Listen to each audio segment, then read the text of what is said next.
Hey everybody, welcome to Forge Narrative. My name is Paul Murphy. This is our Monday night webcast. Got a lot going on tonight, mostly pining the Blood Angels. Yeah, looks like we're getting Fresh put off for a little while longer. Friggin' Hobbit, Bilbo, suck it. It's a sad state of affairs. Are we talking about the Hobbit? Yeah, you know what it is. So anyway, I want to say what's up to everybody in the chat. I'll let Juice do the rundown a little bit here in a second. Juice, welcome back. Last week was appreciate it. Bad week. Still trying to get over a cold that I acquired a little bit of Nurgle during the 11th Company GT. Took it out of me and had to still fight through it. And it was a big work at week. So appreciate everybody. Yeah, something. Hey, if you guys are watching this right now and have not subscribed, please subscribe to us on YouTube. We need all the cats. I will give each one of you $1 per subscriptions.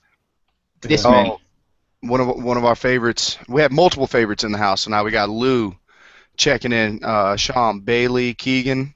What's going on? Chris Gardner. Great to see you. Speaking of 11th Company, Chris was there. There's boy Mike BC. Solo Falcon. Hell, Drake Hater himself. What's going on, everybody? Glad to have everybody in the chat. Lou jumping in with Supernatural. Supernatural was great this past week. I don't want to ruin it for any of y'all that are catching on DVRs or Netflix, but this was a really good episode, I think. It's ruined for me. I have not caught up. Yeah, I won't do it. This has been an interesting season, but they're moving along. I'll say that. This was a good episode. The White Dwarf. Yeah. Can you give your thoughts on the new NIDS? I'll call Dean. No, I already called Dean. You're nowhere near Dean. Look at your hair. You're at best a discount Sam. That's messed up. A discount Sam. A 30% off Sam. That's right. That's what we called Travis. Travis, like, I'm Dean. Like, you're best at your discount, Dean. Yeah. That's fighting words. It hurts, but it's true. Big shout out to Lewis M. Just hit subscribed. Holler. Thank you very much. Everybody follow after Lou. Oh, Sean Brown, I want you to know, love the objective marketers. Used them all the way through 11th Company. Had mad people show love to them. Told them to check you out on Facebook. Lamont, good evening and greetings and salutations. So, let's kind of jump into some of this stuff. We got Adepticon's releasing their tournament rundown. Registration goes live for that in a week or so. People are already talking about the champs and what you can and can't take. We've been building lists like nobody's business. What have y'all been coming up with for your respective armies? Man, I would actually like to lead out with something Kenny and I was talking about earlier. It was like and all of us were super excited to play all these big things. I was going to play the Brass Scorpion. I wanted to check all this out. Well, because of their point restriction, you cannot do that anymore. The conversation with Kenny earlier really opened up my mind. I didn't think about this. How much is the Adamantium Lance formation? All together with 3 of them. Yeah. 1,200 points, 1,100 points. Right, so that is legal. A single unit that is 1,100 points, but you can't have a model. And that formation, it's not like you can take it to 1,100 points or not. Like, it is the minimum. Right, so they're allowing this single formation at this high point cost, but you won't allow something like the Brass Scorpion. Like, somebody tell me what the difference is. And if I'm not mistaken, I think the Adamantium Lance is better than a Brass Scorpion.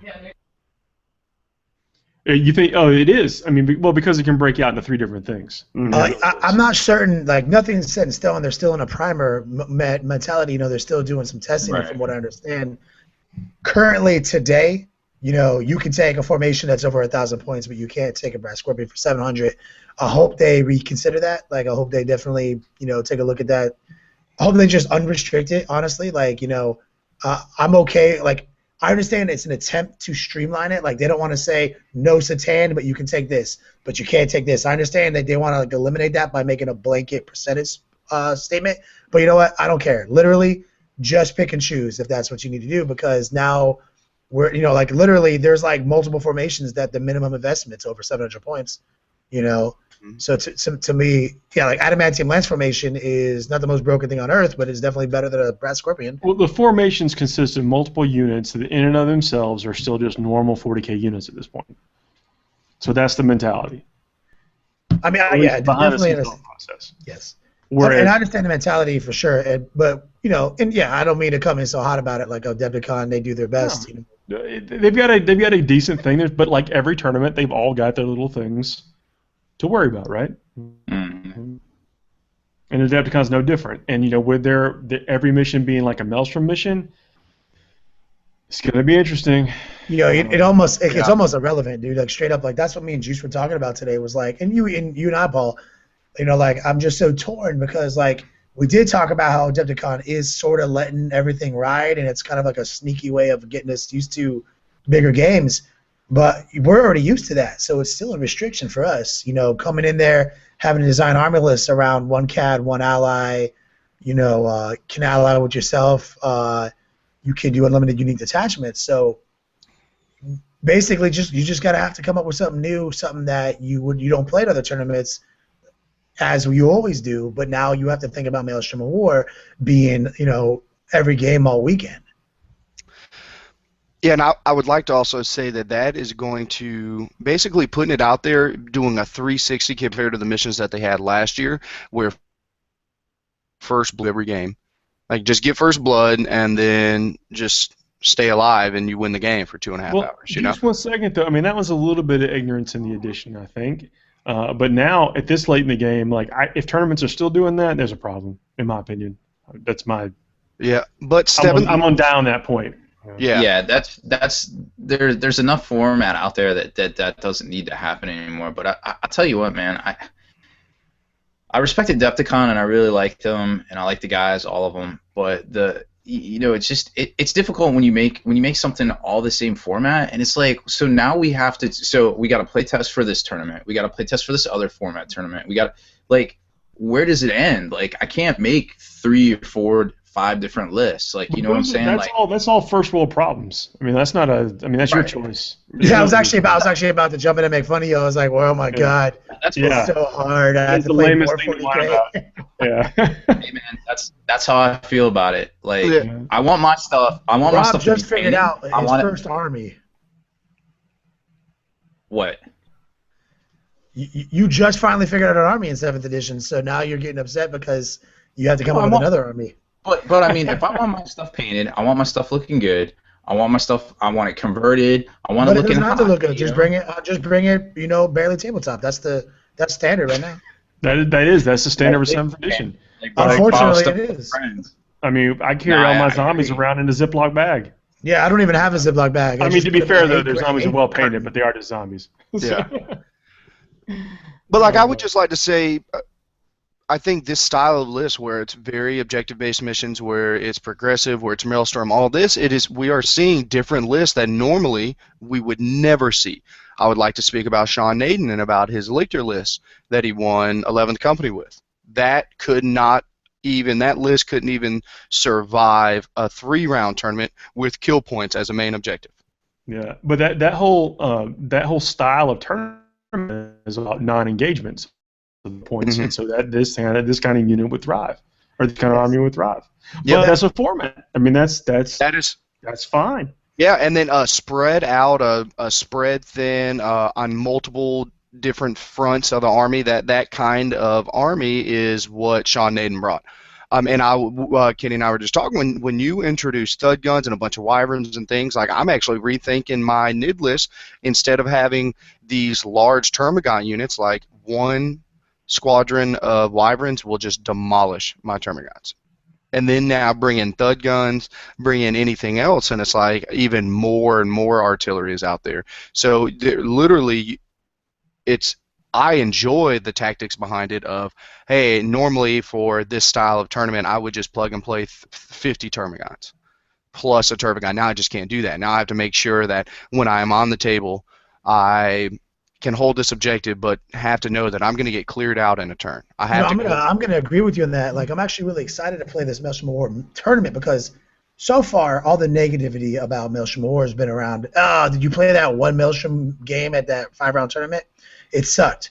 Yeah, well, that's because you engineered all of your list design around standardized like OG 40K. And then you got derailed by this non-standard but currently actually standard mission type. Have you ever tried to make a list for just Maelstrom of War, just going in knowing that you're playing 7 games of Maelstrom of War? Yeah, no, like I think it's amazing, and also with that being said, it's like I need throwaway units. How many times have you built lists in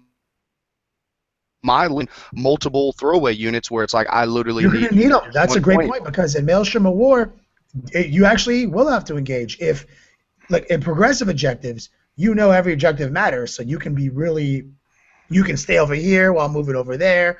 You can really hold it down. But in the People's Missions packet, we only have one mission that's a primary progressive. Like if it's every game, it's kind of like what you talked about, how you can be standoffish. Well, in Maelstrom of War, I think it's stronger. I think doing 5 games of Maelstrom of War, I think is better than doing 5 games of progressive, because you don't know which objective is going to be the one. You're going to have to throw a unit away at it, and people who have strong close combat elements are going to. Let me say, I do agree that 5 games of Maelstrom, if you get a fair and balanced Maelstrom, but that's not guaranteed. That's another level of randomness that could possibly just someone can be on the complete wrong side of all that luck. Correct, but you've never designed an army that's designed around it. Like if you said, hey, I need 5 units that move this fast, I need 2 units that move this fast. Like if you actually said, I'm only ever playing this type of mission, I don't think you would really realistically ever encounter a problem. Yeah, I agree with that wholeheartedly, because you, again, going back to good quality list design, you have got to build in your list fail-safes. Let me get Kenny's point real quick, if you don't mind, Juice. Is that you would get those types of situations still with the Maelstrom out of the main rulebook, but Adepticon has gone another step further and created their own mission, their own Maelstrom, and their own way of drawing cards, and it's a lot more fair. I'll say that. Point taken. So do you think that being said, that if you do go the full on Maelstrom experience, so to speak, that you do need to bring back mysterious objectives and things like that? Adepticon has it's in their draft. Right, that's what I'm saying. So like, it seems like that if you're gonna do all of it, you got to do all of it, right? So just do all of it, and you might not have something that has Skyfire, but you might get Skyfire from this mysterious objective over here or whatever, right? So that being said, it really does go a lot into list design. Like you have to design a list. You have to have slow moving stuff that's resilient. You have to have fast moving stuff that can go out and capture objectives. Oh, you need number 6, and you need number 6 to be over there. Oh crap. Well, let me get this unit. It has to go this fast, and it has to be this tough because it has to sit there for a turn and hopefully deny or take it. You know what I mean? So there's a lot of different angles here. Yep. So Lou has a question. It's like, so where do you go with the take all comers list? Is it only valid based? Is it only valid based with the specific tournament / mission rules? Do you not get? Does that not get back to the days when you knew your opponent before you wrote your list? So, for example, is a take all comers list still dead, or are we having to go just tournament by tournament, building different lists? You got to play to the format. You really absolutely have to play to the format, and I think that's the responsibility of some of these tournaments, is if they're going to do anything other than just regular old 40K out of the book, publish all that well in advance and have the missions up for download and review also. You're not lying. That's the truth. You got to play the format. I think, though, now in 7th edition, with these interesting formats, you can play a little bit more from your heart and just, adapt that to the current format. Juice is still uncompromising. He's still playing his NIDS. He's playing from his heart, but he's doing all sorts of cool things now, like, bringing Legion of the Dam in his army, talking about bringing in some Imperial Armor 13, Lost in the Dam elements, like all sorts of new things to work the format over, but still play the way you like to play it. So I think that is definitely something I really enjoy, and I'm really looking forward to coming to Adepticon and actually giving this Maelstrom of War thing a try. Yep. Let's jump to some other questions. Chandler Douglas says, "Do you think we're going to see 2 Lords of War for the Blood Angels?" I do. I do think we're going to see 2 Lords of War. And I would like to go as far to say maybe we only see 1 in the book, but then I feel like potentially what's coming up with the Dark Eldar with Astral Bolvec, saying that he is going to be a Lord of War, but he's going to be kind of like a White Dwarf supplement. I think that could happen. What do you guys think of that? Or do you think they will just straight up be 2 Lords of War in the Codex?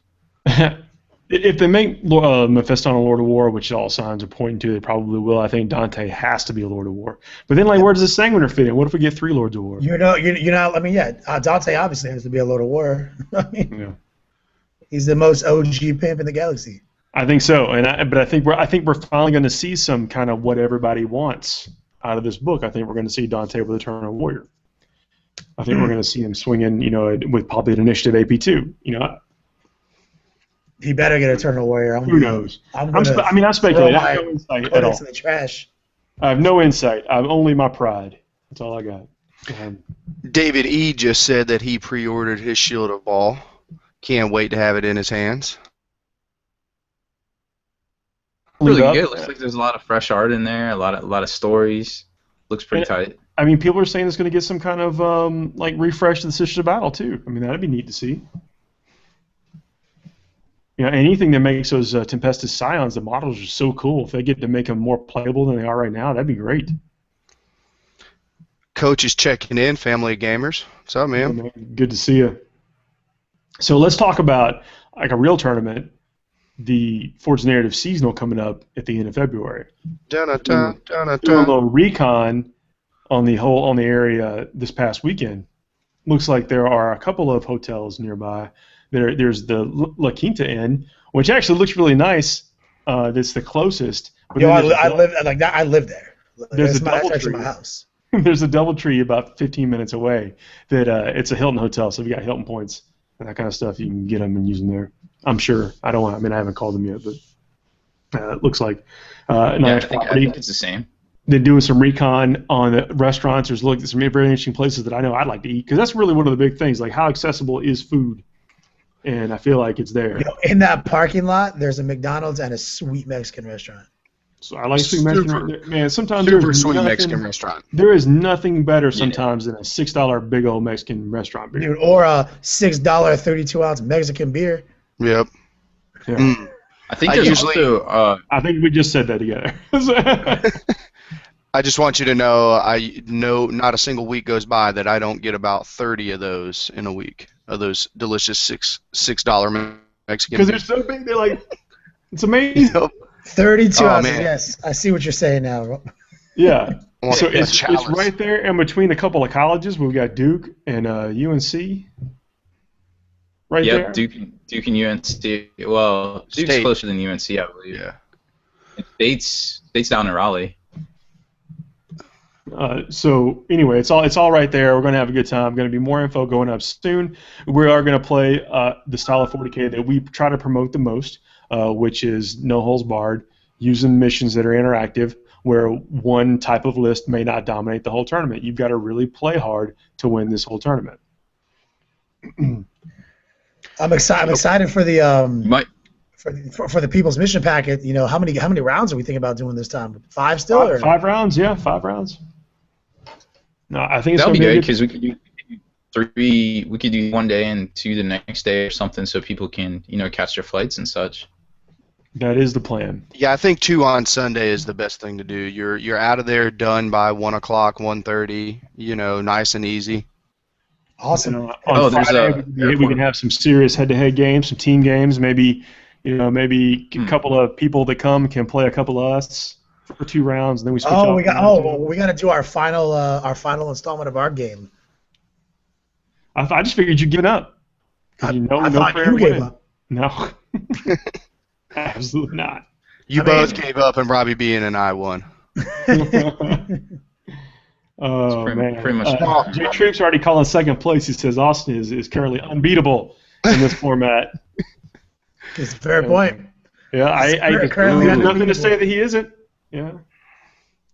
I think that's a great Jad that you just threw out there, TPM. We need to have some 2-on-2, maybe some 4-on-4 call-out action. Who out there is taking us on? Old school throwdown style. That's right. And Lou, yeah, I got some shirts that works. I mean, it all depends on the art and if I like the art when it comes out, but there's going to be some pretty fresh stuff coming down the works for shirts. And y'all supporters will definitely be the first people to know before anybody else. I can promise you that. So thanks for asking. I still think you need to work in a cat to one of the designs. That would be swell. Man, I'm gonna tell you. Oh, go ahead, Kenny. Real quick though, for any people who have been listening and it's been a while since we announced it. It's Atomic Empire down here in Durham is where the seasonal is going to be held. I know that's not new, but maybe it's new to somebody else. We've been talking about these locations. Yeah, it's gonna be right there. There's a Raleigh-Durham International Airport, which is good. I actually looked around flight prices. Coming from Atlanta, of course, it's cheap, but we'll see how it is. Yeah, it's pretty drivable too. The location's actually sandwiched in between Interstate 85 and 40, so like if you can get to either of those, it's pretty close. Yeah. Hey, Chris brings up an interesting point. Talking about sports leagues that all basically made they normalized their rules, and that's how we get like a lot of the pro sports and stuff today. So I don't ever see that happening. You have too many people that get a little, no one runs these tournaments, I think, because without some type of agenda, and that's just the way it is. And I'd like to say that we are the freest from agenda, but that doesn't mean that we'd be on board with conforming to someone else's, and therefore you get the stalemates. So we have a pretty cool agenda. It's just way more badass than other people's agendas. Yeah, just having fun, having with toy soldiers. Yes, mine mostly involves Britney Spears and cats. Models have to get pew-pewed off the table. That's right. Yeah, I mean, I'm telling you, I do not like that nobody plays each other's style of play. Like Adepticon 2 years ago, I got to the top 4 doing nothing. I did absolutely nothing. I did nothing. Just barely played 40K the whole time. Oh yeah, I remember those days. People said, well, don't you think your list had something to do with it? I was like, well, if they wanted to win the tournament, they still should have tried something, right? Mm-hmm. But that is what it is. I mean, it's a format, but thankfully, like with Adepticon has changed, they come back into the line of interaction, which is I think the Maelstrom of War is going to do a lot of interaction like that. Our missions are all about interaction. Now, I'm not saying that you can't be dancy and still get stuff done, because we want every army list to be able to compete on some level. So at the end of the day, whoever wins knows that they just played better. They didn't win at Army Builder. They didn't win at First Blood. They won on the tabletop. Mm-hmm. You know what I mean? And to put this out there, is like if your play style is cagey, and I don't mean that in a bad way, it's like you just enjoy the tacticalness of negotiating your way around terrain in such a manner that you are out of line of sight and out of charge distance and optimize the best cover. Like that is the way you play 40K, and that is fine. But I feel that that style of play should not auto win a tournament, or an all assaulty army just auto wins a tournament. Like every list can do anything. Yeah, that's what we want. Every list being able to get in there. And so, yeah, I'm sorry. I'm all about that. We know that. With Adepticon, do you think that since they're kind of redoing the missions, they're doing all this, are we going to see new terrain? That's a good question. It's kind of one of those things to where they don't have a ton of line of sight blocking terrain. No, and I think that the terrain looks good, but it's only a certain height. It's the best looking 5th edition terrain I've ever seen in my life. And I don't mean that in any negative at all, but they do need some line of sight blocking stuff, some bigger stuff in the middle, and I'm sure they'll get around to making some stuff to. Oh, yeah. I mean, they only have to make 250 tables. They have all those crap ton of buildings though, and that's pretty good for me. Yeah. Yeah, and maybe, who knows, maybe they just say any building, even though you can see through it, is like, it blocks line of sight. Just call it what it is, It just gets so tough. Just get a couple of minions with some popsicle sticks and board up those windows like a zombie movie. Yep. There you go. Yeah, that's actually, that's something to do. And it looks pretty good on some of these buildings. Yeah. So, Coach wants to know, after all the hardback codexes are updated, what's next? What's next with the evolution of 40K? Oh, we're going to see data slates just raining. Data slates and formations and these campaign settings. Yeah, it's Making it rain. that's probably we might even see like an end times book of some sorts where it's like, You hey, keep everything just saying that. I don't think we're going to see that. We might see some similar not like style. the Emperor died kind of thing, but like we'll see. you know, like Well, Abaddon's I got coming something out of for you the guys. High Warhammer 40K is the end of times. It is. No, what we'll see is like the 14th Black Crusade. We'll see along the lines of the Ultramarine sector being overrun by word bearers. Just like we'll see all that. We'll see all that stuff happen.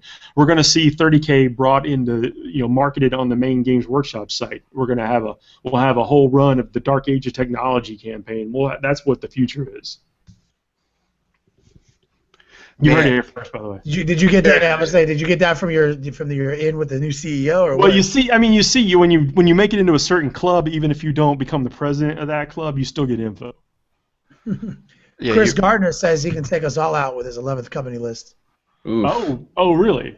Yeah. All right, well, he could probably take one of us out for sure. Yeah, I mean, which one would you like to take, guys? Like out to dinner? Because I like expensive food. Yo, Chris Gardner hooked me up with some fresh, delicious tasting beers all weekend, and I have to tell a story on myself. At the end of the tournament, we're done. You didn't finish your beer. No, it's even worse. I've got this huge, delicious beer in my hands. Next thing I know, within the first 30 seconds of him handing it to me, I literally just drop it. I'm like, dark, chocolate-looking beer all over my leg, inside my sock, on my shoe, and I'm like, what is going on? That's rough. Yeah, true story. It happened. Hey, it happens. What do you do? Hey, remember that Chandler time says he's pumped.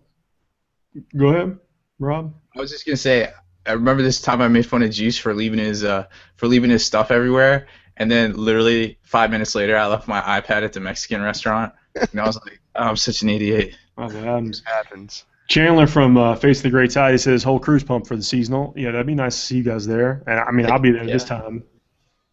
MCing the whole show. I'm writing a rap even as we.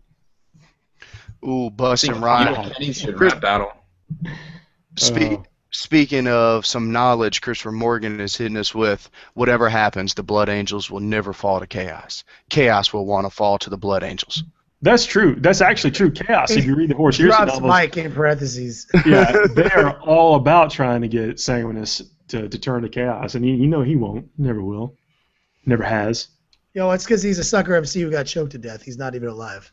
He didn't get choked to death. I'm telling you, this house is going to go down. He is going to see a reality where he turns, and he chooses to die instead. His choice is to die.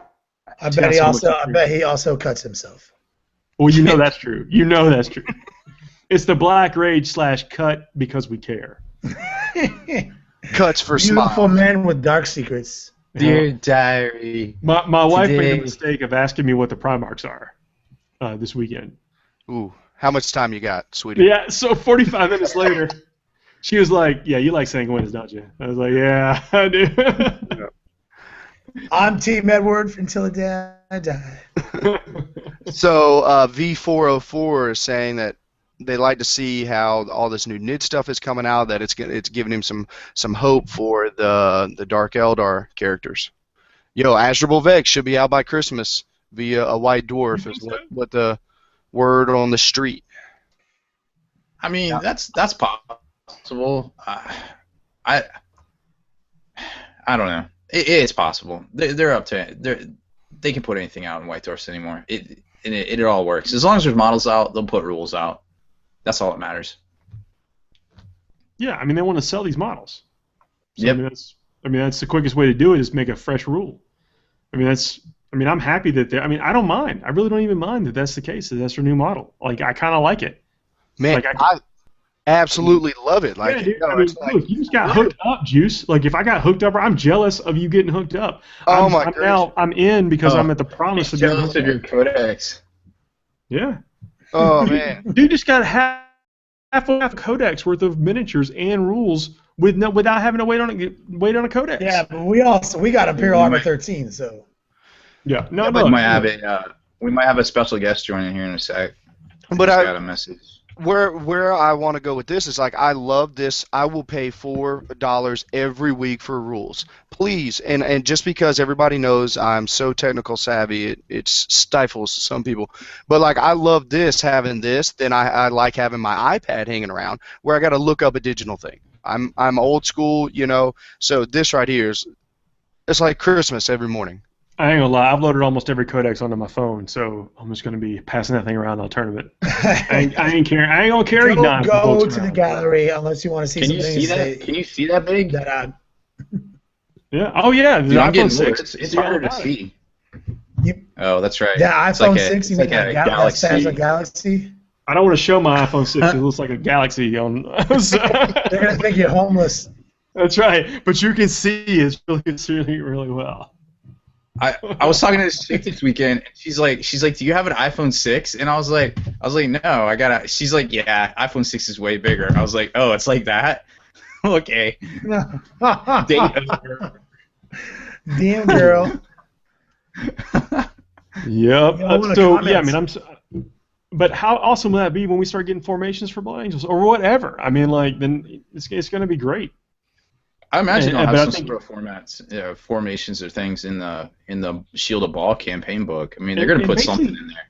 Let me break this down in a little bit more of a champion for Games Workshop, and I don't ever like to really do that, at least unless having to like personally feel good about what I'm talking about. But let me just say that Juice got to totally change how he plays his army, not buying another $50 codex. He bought a $4 book. Mm-hmm. Or he's $16 into. He didn't buy that book. Yeah, he didn't have to buy the $50 codex. You know what I mean? And I think that's huge because it completely changed how the armies play. We've never seen that before. No, it's pretty groundbreaking too, and plus it gives, instead of going back and reworking all of the codexes once a year or twice a year or once every 3 years, whatever. Then Games Workshop can come out and do like a Tyranids 2nd edition book, right? So it's 7th edition rules, but it's 2nd edition because it's got all the White Dwarf in it, right? We just do part 2. Yeah, but I would like to. My last thing comment on it is like GW. As much as we always say they're always about making money, making money, making money. In my opinion, they lost out on thousands. Hundreds of thousands. I would have easily, the information that's in this, I would have easily spent $25, $30 on a PDF. Isn't that what they go for?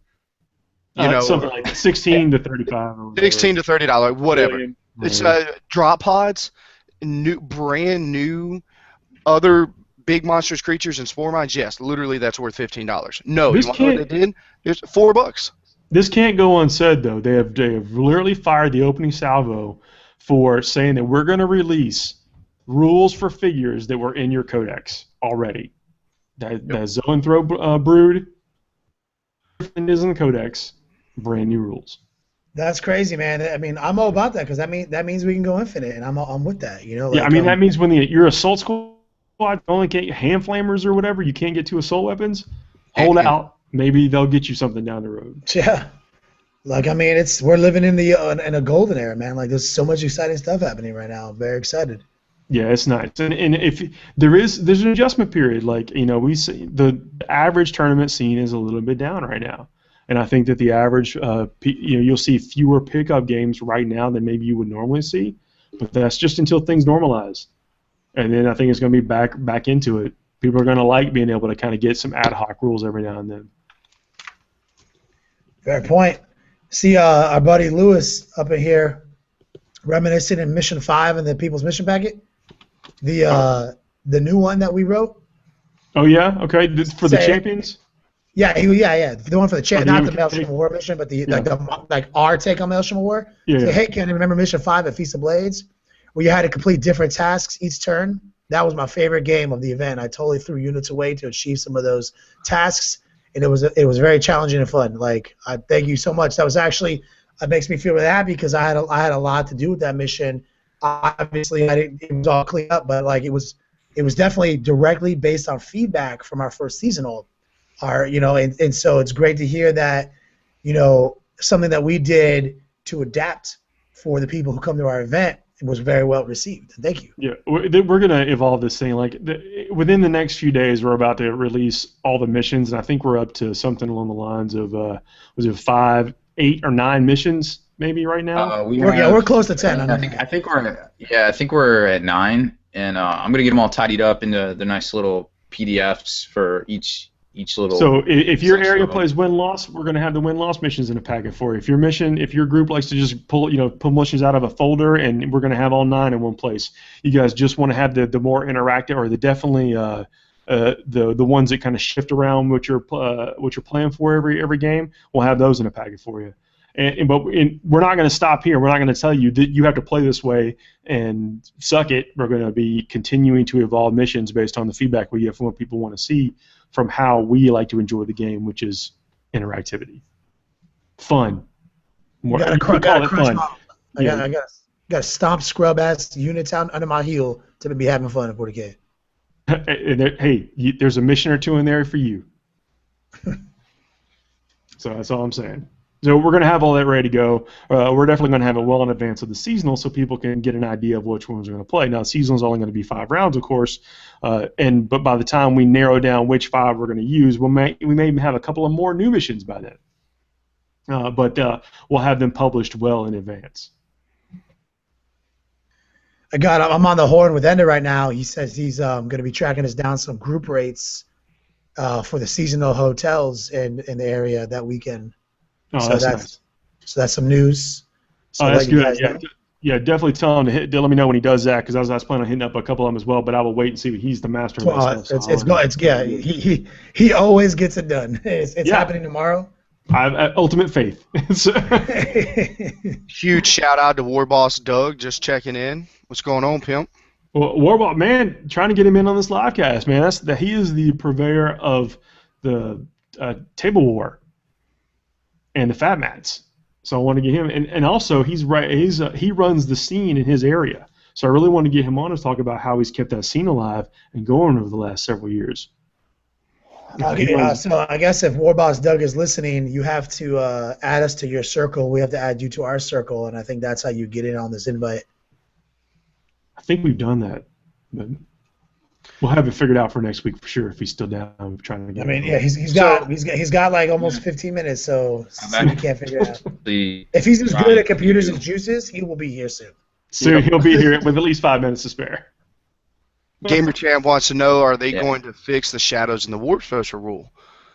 I hope so, man.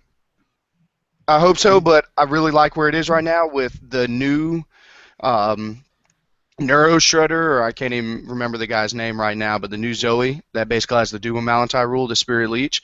Man, that is so strong with Shadows in the Warp against Psychers. Now you're taking leadership checks on 3d6, subtract the Shadows in the Warp modifier. Like, it's pretty fresh. So I don't know. Like, I hope it would. I think it's right where they're comfortable with it. You know, like I don't really think.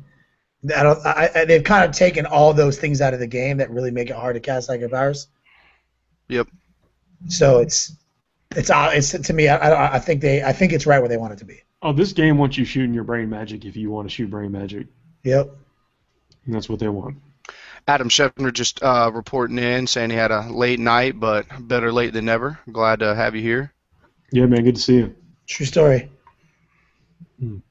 Started plotting and planning a list for my buddies Ultramarines based off one of the ideas we started talking about in the podcast, which was running the Chapter Master, 10 Terminators, and 3 Centurions in an IG Stormlord. Silly Stormlord. Yeah, it holds 40 models or whatever, and it's open-topped. And it can hold different units? Yeah, it can hold multiple units. And it can shoot 1 billion strength 5 AP3 shots? It shoots 15, but if it doesn't move, it gets to fire twice. Oh, 1 billion. Yeah, enough to threaten flyers, I think. Yeah, or unless it's a Storm Raven. Pick up all those Space Marines, that's for sure. Yeah, but all those everything in the back can shoot too, because it's open topped. Oh man, it's like a Space Marine battle wagon. Yeah, so Centurions are rolling around, shooting out of the back of that thing. If anything gets close to it, the Terminators just jump out and go, crack a boom with the Thunderhammers. That's the official term. They activate their boomsticks. That's right. Well, I mean, think about it. Terminator. Sometimes you just don't fail 3+ saves. We say that a lot. I mean, but that's been the case. Sometimes you Dude, just I can't tell you how many times at 11th Company GT, like Be'lakor was on his last, on his last wound, and he had a curse urge bonus, so he had a 3+ invulnerable. And I was like, if I had a nickel for every time I made 5 3-ups when I had 1 wound left, I would have hundreds, literally hundreds of dollars. Yep. Wow, off all of them 3-ups, everything. I can't tell you how many Wraith Knight players and Adamantium Lance players I made frustrated where it was like, oh, these 5 little black Space Marines, I will just step all over them. Well, let me tell you, if you don't D me out, I'm going to make all the 3-up inbones. 5 turns later, I'm still stuck in combat with this one sergeant, Legion of the Damned, just making all these 3-up saves. Like, Yeah, just to clarify to the audience, by Little Black Space Marines, we do mean Lost of the Damned. Or Legion of the Damned. Legion of the Damned. They have all the great guns. Lou's bringing up a good point. Says, with limited supplements, only people who manage to get copies can use the rules. Will this force the electronic format to become more common for everyone to keep up? I agree with you. I don't think that. I mean, I understand when the limited print run is probably to do with their supply chain instead of the actual need to want to make them exclusive for rules. At least that's what I'm hoping, because I don't think some of these rules should be exclusive. But I think the electronic format will become. I mean, over the next couple of years, we might not even know what paper's made of anymore. But I'll and stuff. But yes. They should always make it available electronic, even if they don't only want to print 5,000 copies or whatever. I like it. Lou just blew my mind here. Kenny, tell me if this has ever happened to you. True story. Lysander versus 30 orc boys. Guess who? I got one better than that. I stepped out of my Stormraven on the bottom of turn 3 and assaulted the Green Tide with Lysander and 5 scouts. Lysander's a douche. I'm talking 120 orcs. His Thunderhammer swings very low between his legs. No, I'm just saying, Lysander, sometimes that's why he got the vote over Arjak, because why Arjak has never let me down, Lysander never lets anybody down. Dude, I won this game because I had 120 orcs spread out on the table, and I was able to hit him on the cut. And I was like, Lysander, you need to live through 2 game turns, 2 full game cycles, and I win this game. With 120 orcs swinging on you, dog. Needless to say, I won that game. Yeah. That's rough. Man is strong. What a jerk. BC, no problems. Anytime. Robbie B, if I'm not mistaken, B404 is referring to a shirt that I think you have, dog. A skull face? Yeah, actually, it's the cat. It's a bunch of cats. I'm not talking in the shape of a skull. And I'm not saying they're not like anywhere like vicious-looking cats. They're just fluffy cats in the shape of a skull. I've seen the shirt. I think I saw somebody was wearing it at 11th Somebody was wearing that shirt at 11th Company. Yep. It came in the most recent loot crate. So real quick, Paul, when is the Force Narrative seasonal? What dates are those? It is going to be February 28th and March 1st. February 28th and March 1st. Just want to get it out there. Do. Hot off the press. Yep. February 28th, I know where I'll be. Yep. February 27th, I know where I'll be. Seriously, Coming in early. I live a handful of blocks away from that location. You just made that. Well, there's a pretty sweet overpass right there. That's where Yeah, nice little. there is pretty neat overpass right by Atomic Empire. Yep. I've been spending the last 15 minutes or so trying to get Warboss Doug in here, but it's just the technology is confounding. I did not. Sometimes, man, this thing is just you gotta know. You gotta Real talk quick. Is he to it. trying to get in on this on an iPad? I don't think so. I think he's using Chrome. We got that far, but I tried opening some browsers and I got really laggy, so I just I can't do it. I think he's gonna hit you up, Paul, about getting on a podcast. Sounds good. Warboss Doug, I love playing every game of 40K on those fat mats. They're nice. I won a fat mat at 11th Company. Yeah, you did. Yeah. You wore it like a cape and walked all around the place for the rest of the weekend. Is that what you're supposed to do with them? Yeah. Yes, Santa obviously. Camp is here. I don't see any It reason why came with not. directions, cape directions inside the box. War Boss Doug, did you or did you not mean to put that in my box? But direction. Oh, War Boss Doug, I want to answer that question. We didn't actually play on the fat mats.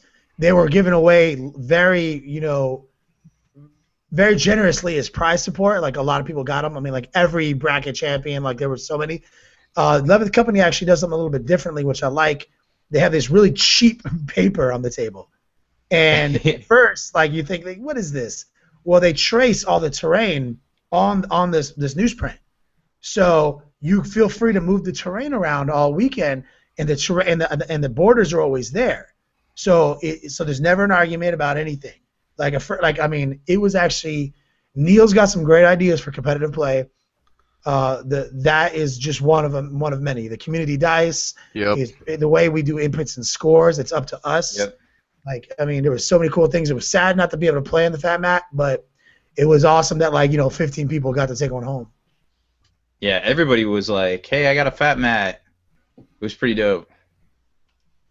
That's nice.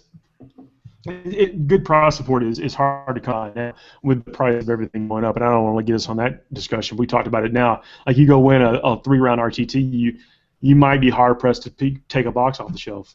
Well, as we like to call it, you get the infamous box of 5 Deathwing Knights or Deathwing Terminators. 5 Deathwing Terminators. Wah, wah. What do you do, right? Oh, big shout out to 40K Sue.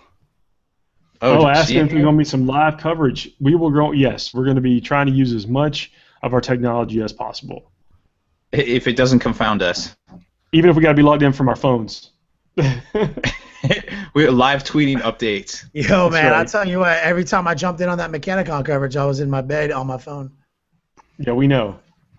It's true. It's true he was. I called Kenny today. I'm like, hey, man, I see this video you uploaded to the Forge Narrative page.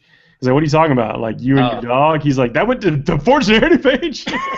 20 minutes of his ridiculously small dog. Yeah, so just want to let you guys know, we have our official small pet post on Forge Narrative page. Yeah, that's our like grab, our subscribe grab. I know, I feel dirty, but you got to do one. We actually had a Serendipity versus Annie the Cat battle back in the day, and it turns out that the Annie she went to ground and she shat herself. She did, but she took pot shots at Serendipity. Whenever Serendipity came near the terrain, Annie was lurking, waiting for her. First off, monsters creatures cannot go to ground. It's the rules. Read a book. Yeah. Stop bringing up old stuff. All right. So look, Skeletal Wraith. I think that's how you potentially say this name. I'm sorry. I can't read. But he's going to his first doubles tournament. I feel like this is the perfect question for us because we actually love doubles. We love team events. We talk about them all the time. Do you guys have any pointers on doubles events? Everybody, let's go down the chain. Raise your hand if you've won a doubles tournament with somebody on this show. Ooh. Word. I feel like we can give you all the pointers you need. Yeah. I will start this out if nobody else has any. Yeah, go for it, man. Do not squabble and doubt each other on the table. You are playing with a team member that you bring because you trust and like this individual. Trust his 40K knowledge. Yeah, and what I tell people is like especially whether it be a doubles or the 4-man team event, is like don't get mad at anybody for any die roll. It just is what it is. You lost the die roll to go first. Don't ever bring it up again. Yeah, we also like to let our dice mingle because like a lot of people get really caught up in who brought what unit. Well, once like Juice and I, like that was our most recent experience because Juice hadn't had a lot of doubles experience that he was happy with until we played that with our Blood Angels and. It's like, yo, I have the Blood Angels, you have the Blood Angels, it is the Blood Angels. Yo, we got to make 2 cover saves over there. Yo, those are your Terminators. It doesn't matter whose Terminators are. They're our Terminators. Make those 2 up saves. Yep. Like, don't get caught up in that, like, I'll move my stuff, you move your stuff. It's now our one cohesive unit. We will work together. And as long as you're addressing the opponent across from you, like if like Kenny, me and Kenny have played a lot of games at Adepticon together with the team tournaments, and so if Kenny's next to me and he's doing his thing, and I'm like, hey, I'm moving up, let me roll this difficult terrain for this. Hey, this guy's shooting at me. All right, well, Kenny's guys are over on my side. Let me make these cover saves just so it doesn't slow down the game, you know, because a lot of times you don't have a lot of extra time, even though you're playing with more people and more points. A doubles game could take way longer too. So that's a really good piece of advice. Yeah. Or when Rob and I play together, I just let him do everything, and I just talk about how good I am in 40K. Yep. That's a true story because Paul had been drinking too much. What? Too much? What do you mean too much? We always enjoy it responsibly. Yeah. Our opponents loved me. They absolutely loved me. I think, yes, you're right. They were buying me drinks at the end of the game. They were. So next question. That was a very phenomenal question. Moving on. That's right. We're not confirming or denying. To summarize the answer to this: work together, trust each other, and it literally doesn't matter how much you drink, and you will always be the best at 40K. But the stuff that you can't control, do not let that affect your game or your relationship with your buddy that you're there playing with. Just like, I'm not saying nothing's going to be frustrating or whatever, but like the die rolls, that could take your mind off actually playing and winning the game. Just let it. When the dice is played, the dice is laid, or vice versa, and move on with your lives. That's my biggest thing. And talk about the strategy before it, and don't ever. That's the pep talk you always give us at Adepticon. It's part of it, yeah. Mm-hmm. Speaking of Adepticon, this will be the first time the whole Forge the Narrative crew will be on the same team. Look out! I'm going to be going for the top again. The champs are here. Trying to be one of the few Adepticon teams in history to win it 2 times in a row, or 2 times ever. We missed out our in a row, but unfortunately. Not by much, but we did. So, speaking of tournaments, I would like to just throw it out there that Hit Point Hobbies is hosting a 3,000-point tournament this coming up weekend that Robbie B and I will be attending. Oh yeah, I'm very stoked. I'm gonna bring one model. It's 2,500 points for this. Yeah, this is Are you talking about a Revenant or a Phantom Titan? It would be the Phantom Titan. Can you squeeze them onto a tiny Sky Shield? The Phantom that I have modeled will not fit on a Sky Shield. So this is what you do. It's unbound. You take 2 Sky Shields. And put one on each foot. Yep. That's a foolproof rollable. No, he's going to break him off the base and put his little tiptoes on a 40 millimeter. I will not break him off the base. Yeah, straight up, it's unbound. 4 Sky Shields making a super pad, and he stands on that. So to put this out there, if you can't already tell, it is basically bring everything, bring whatever you want. I actually think the only limitation is that it's not unbound, but everything else under the sun, there's no restrictions, no nothing. So it's going to be fun. I can't wait to see all the big guys come out. I can't get some feedback on that tournament. Because it's very similar to how we're going to be running ours. So any kind of real world experience other than just people naysaying and thinking the boogeyman's waiting in the 2,000-point bushes. Yep. I'm sad. I got a lot of texts today. I got a lot of texts today about coming out. I wish I could, man, but we're doing a lot of extracurricular 40K events, and I do have this 40K based business to run, and I'm feeling really irresponsible as a businessman lately, so I'm going to have to buckle down this weekend. Bang out everything. Well, I'll tell you what, I saw the amazing work you did in a short amount of time on that. Well, short amount of, you put massive hours in, but it was all consecutive hours on that Titan. One day is a short amount, but if it's 18 hours, Yeah, I was like, I literally painted the most amount of Titan in one day. I mean, one 18-hour day. Yeah. We're looking good, though. I feel like if you just don't sleep, you can make more money, Kenny. That's all I'm saying. Seriously, I've been working on that for years. So far, I don't have anything. I have to sleep 2 hours a night at least. That's a fair start. We're winding down. The end of our hour seemed to go pretty fast this week. Anybody want to chat about something before we wrap out of here? I actually would just like to bring up one event that hit home. It drives home something for a lot of people out there. Is the Hit Point Hobbies in December is going to be hosting a War for Tots. That's what we call it. It's been doing it for I think 4 or 5 years in a row now, and it's a Toys for Tot event.